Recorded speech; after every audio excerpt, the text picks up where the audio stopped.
दुई वा दुई भन्दा बढी इभेन्टहरुको कम्बाइन्ड रिजल्ट फाइन्ड गर्नु पर्यो भने we can list down all the possible outcomes in a tabulated form. तर कहिलेकाहीँ tabulated form धेरै लामो हुन जान्छ. Okay? So in that case we use a tree diagram. कुनै पनि random experiment को सबै possible outcomes लाई diagrammatical representation गरेर देखाउनुलाई probability tree diagram भनिन्छ. The probability tree diagram can be defined as the diagrammatical representation of all possible outcomes of any random experiment. Okay? Tree diagram ले दुई वा दुई भन्दा बढी इभेन्टहरुको सबै possible outcomes हरुलाई देखाउँछ. Tree diagram represents all the combined possible outcomes of two or more than two events. Okay? अब tree diagram बनाउँदाखेरि हामी एउटा पोइन्टबाट स्टार्ट गर्छौं. हामी इनिशियल स्टेजबाट स्टार्ट गरेर अगाडि बढ्छौं. अब फर्स्ट इभेन्टको लागि आउने सम्पूर्ण आउटकमहरु हामी लेख्छौं. फर्स्ट इभेन्टमा आएका जति पनि आउटकमहरु छन् ती सबैको करस्पोन्डिङ आउटकमहरु सेकेन्ड केसमा के हुन सक्छन् त फेरि त्यो हामी लेख्छौं. त्यसैगरी हामी सेकेन्ड स्टेजमा आएका सबै आउटकमहरुका लागि थर्ड केसमा के करस्पोन्डिङ आउटकम आउन सक्छन् त त्यो लेख्छौं. एन्ड यसरी हामी अगाडि बढ्छौं. If we look in this diagram हामी एउटा ट्री जस्तो देख्छौं, right? So that is why यसले हामी ट्री डायग्राम भन्छौं. लेट अस से म एउटा धेरै ठूलो कम्पनीमा काम गर्छु. मेरो कामबाट खुश भएर कम्पनीले मलाई एउटा कार र एउटा फरेन ट्रिप स्पोन्सर गर्न थालेको छ. Okay? The company says that you can choose from an Audi or a BMW.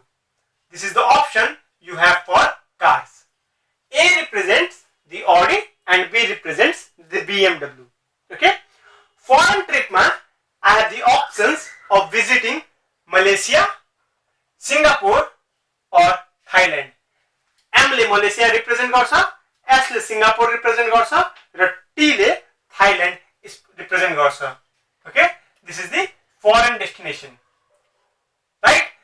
I have option to choose from any of these two cars and any of these three destinations.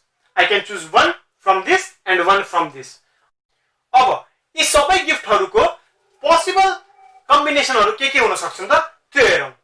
Late us से यो पोइन्टबाट हामीले start गर्यौं. Okay? First of all I'll write all the possible outcomes that I can have from the car. Okay? I can either choose Audi, right? Or I can either choose a BMW. हैन? मैले कि त Audi choose गर्न सक्छु कि त BMW choose गर्न सक्छु. I can have these two options, right? अब Audi चुज गरेपछि I can choose any one of these three foreign destinations. हैन? I can either choose to go to Malaysia or I can choose to go to Singapore or I can choose to go to Thailand. Okay? I can choose to go to Malaysia or Singapore or Thailand. So, if I choose to go to Malaysia, I can have an Audi car and a trip to Malaysia. Right? Similarly, if I choose to go to Singapore, I can have an Audi car and a trip to Singapore. Similarly, यदि मैले Thailand को trip लाई choose गरे भने I can have an Audi car and a trip to Thailand. Okay?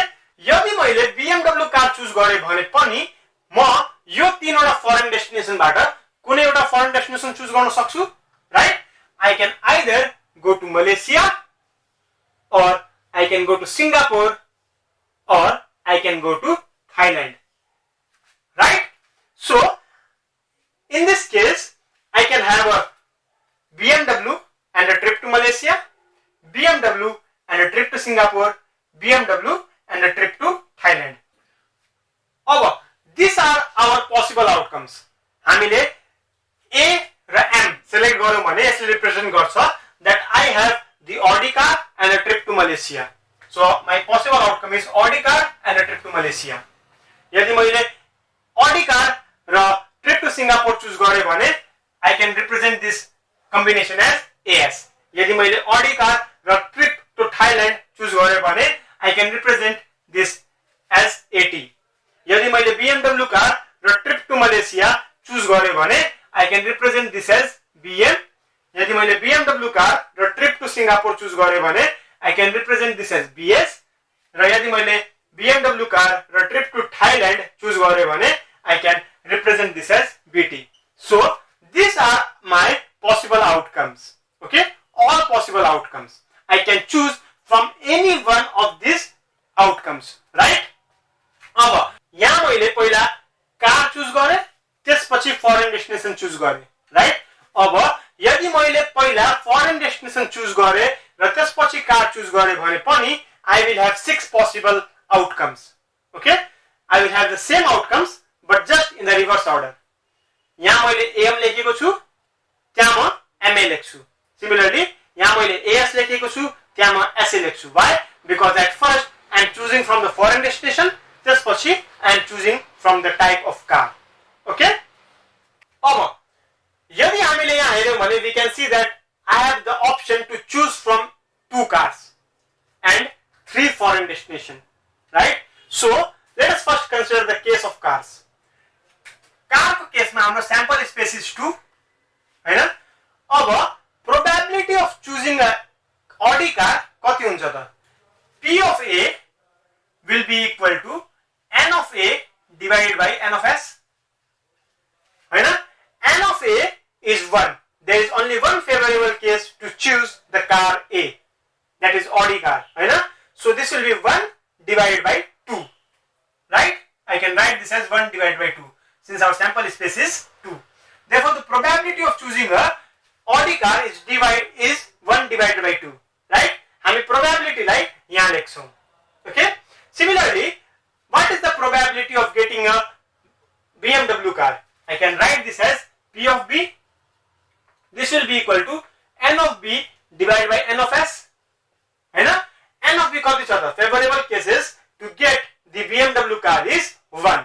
हामी एउटा तरिकाले मात्र BMW कार चुज गर्न सक्छौं, right? So this can be written as 1 divided by total number of possible outcomes कति छन् त? 2. We have 2 cars, so the sample space is 2. Therefore the probability of choosing a BMW car is 1 divided by 2. Right? हामी यहाँसम्म clear छौं?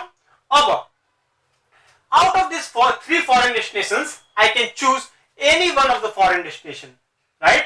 So the probability to choose the Malaysia as the foreign destination will be 1 divided by 3.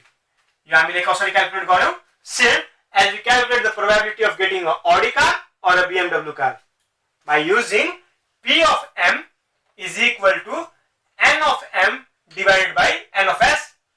Our sample space in case of foreign destination is 3 because we have 3 possible outcomes, that is either Malaysia or Singapore or Thailand, right? अब Malaysia choose गर्ने favorable event कति हुन्छ त? 1, right? So I can write this as 1 divided by 3. So the probability to choose Malaysia as an option is 1 divided by 3.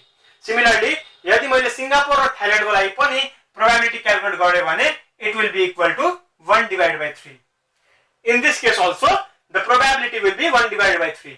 किनभने हामी अहिले car को case consider गरिराखेका छौं, हामी अहिले फरेन डेस्टिनेसन को केस कन्सिडर गरिराखेका छौं, right? In this case the sample space is 3 and the favorable events to choose the Malaysia as an option is 1, favorable events to choose Singapore as an option is 1, and the number of favorable events to choose Thailand as an option is also 1. So P of M यदि मलाई यो केसमा calculate गर्नु पर्यो भने this will again be equal to N of M divided by N of S. This will be equal to 1 divided by 3. Okay? Same logic will go for the case of Singapore and the Thailand. So यता हामी 1 divided by 3, 1 divided by 3, 1 divided by 3 लेख्न सक्छौं. Okay? Now, let us say the question asks us to find the probability of choosing an Audi car and a trip to Singapore.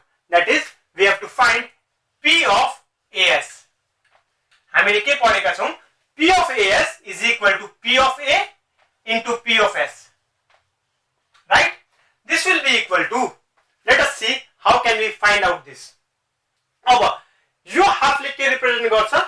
This represent P of A, the probability of getting an Audi car. this half represents P of B, that is the probability of getting a BMW car. Similarly, यो 1/3 represent गर्छ selecting a trip to Malaysia.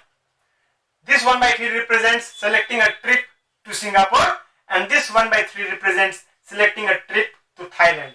Similarly, this 1/3 represents selecting a trip to Malaysia, this 1/3 represents selecting a trip to Singapore, and this 1/3 represents selecting a trip to Thailand.